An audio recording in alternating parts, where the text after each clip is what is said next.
Brownlee gets it up. He makes it! Ka-Express, mainit na mainit ang pangalan ni Justin Brownlee ngayon. Trending number 1 sa buong bansa matapos ang miracle win ng Gilas Pilipinas kontra Saudi Arabia kagabi. Hey.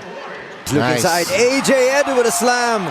Sa huling minuto ng laban, cold-blooded three-pointer ang pinakawala ni JB na literal na nagpaugas sa host team at nagpatuliro sa crowd. Brownlee gets it up. He makes it!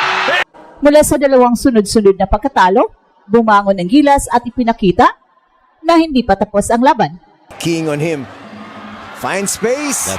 Mas matatag ang depensa, mas maayos ang ball movement at si Justin Brownlee parang walang inindang pagod ang nagdala ng kupunan sa panalong ito. Brownlee explodes to the basket. Pero ka-Express, wala tayong time na magpahinga. Quarterfinals na ang susunod at ang makakalaban natin walang iba kundi ang Australia. Brownlee the turnaround. He's got it. Alam natin, matagal-tagal na rin hindi nakikita sa court ang dalawang kupunang ito. Mula pa nung mainit na bakbakan ilang taon nang nakalipas, ngayon, bagong chapter na to. Kung ang host nation nga tinumba natin, paano pa kaya kung Oceania Giant ang kaharap?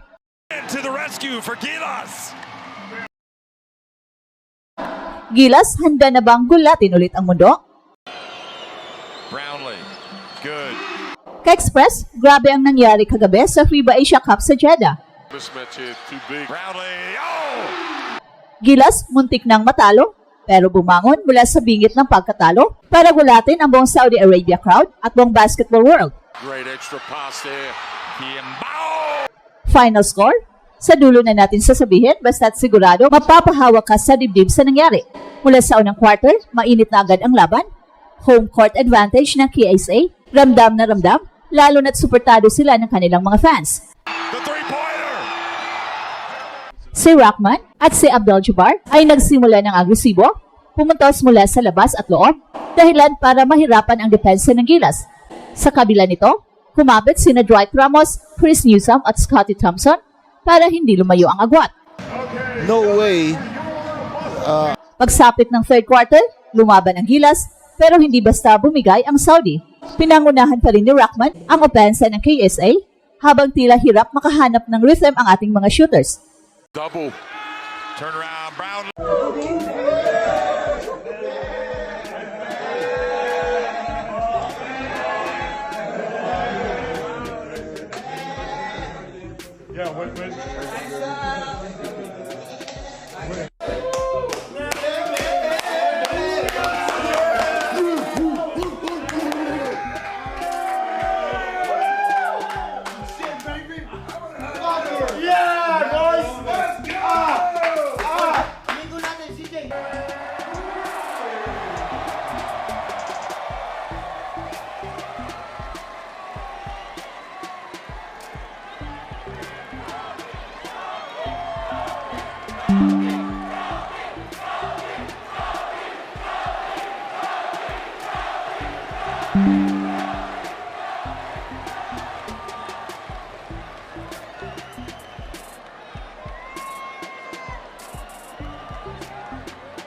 Pero unti-unting pumasok ang mga opensa mula kina Kevin Kimball at Justin Brownlee na nagbigay buhay sa bench at ng mga Pinoy fans sa venue. At dumating na nga ang huling 2 minuto ng fourth quarter. Dito nagbago ang lahat. Lamang pa rin ang Saudi. Dito na pumasok ang pinakamalaking eksena ng gabi. Justin Brownlee mula sa right quarter court, binantayan ng mahigpit ni Rockman.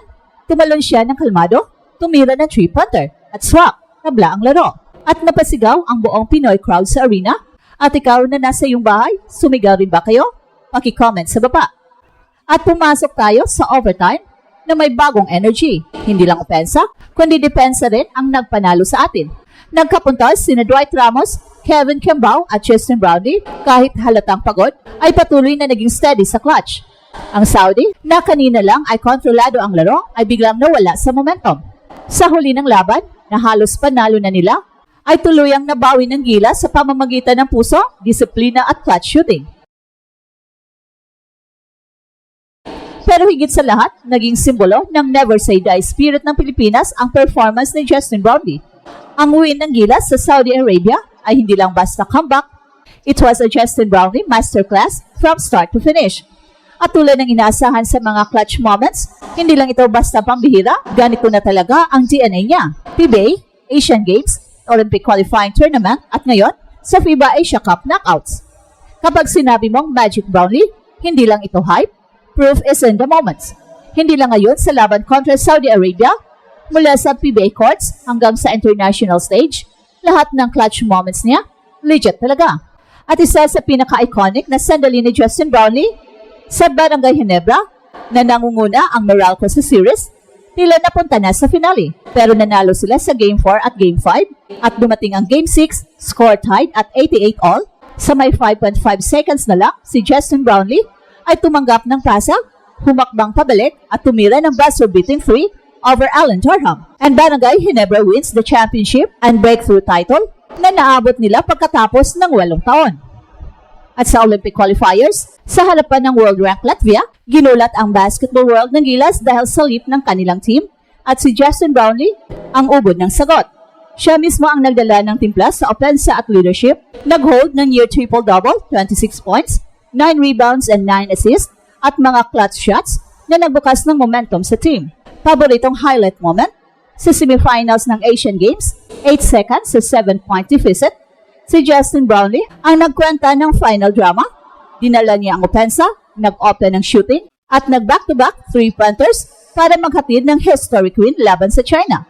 Well, whether in the PBA, Asian Games, Olympic qualifiers, and now FIBA Asia Cup, si Justin Brownlee napaka-consistent sa clutch performance.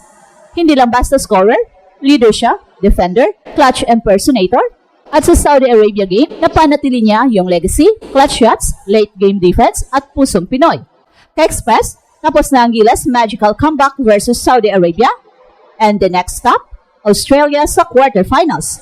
Maghahati ang buong game tulad ng isang redemption story dahil mataas ang quality ng Australia Boomers. And let's break down kung bakit worthy ng buong spotlight ang susunod natin na laban. Ito ang headline clash na matagal nang hindi nangyari, Gilas versus Australia, mula pa noong notorious 2018 World Cup Qualifiers Brawl. Ang brawl ay naging bahagi ng FIBA lore at nag-iwan ng marka sa relasyon ng dalawang teams. Ngayon, magkakatapat muli sa court ang dalawang powerhouse na magpapakita ng redemption, honor, at national pride ang larong ito. Ang Australia ay high-powered sa fast transitions, sharp shooting at elite defense.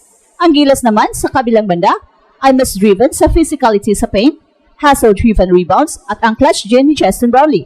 Kung makokontrol ng pambato ng Gilas ang tempo at mapigilan ang Boomers sa perimeters, may fight sila sa court. Ang momentum after the overtime win ay nasa Gilas, pero Australia, matatag, consistent, laging live sa pressure. Pero ika nga ng mga netizens, kung napatumba natin ang host kingdom sa by the skin ng teeth comeback, baka kaya natin patawid ang champion ng kontinente. Ang laban na ito ay hindi para sa statistics, it's about who has the heart to finish it. No game summary is complete without Justin Brownlee.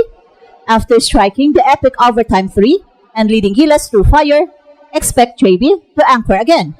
Mas energized siya ngayon, patunay yan sa clutch legacy niya, at kapag may Magic Brownlee moment, asahan nating lahat ang panalo ng Gilas.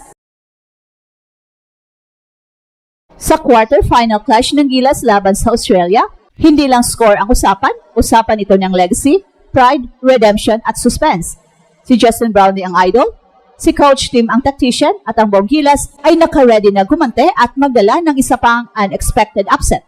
Pero hihingin ito ng character, composure at consistent na execution ang laban na ito. Kung maglalaro ng buo ang Gilas, physical, mental, emotional, magpapatuloy ang kwento ng Gilas Magic. At ito ang Express Info kung saan bawat kwento, ginulat ang mundo. Don't forget to like and subscribe.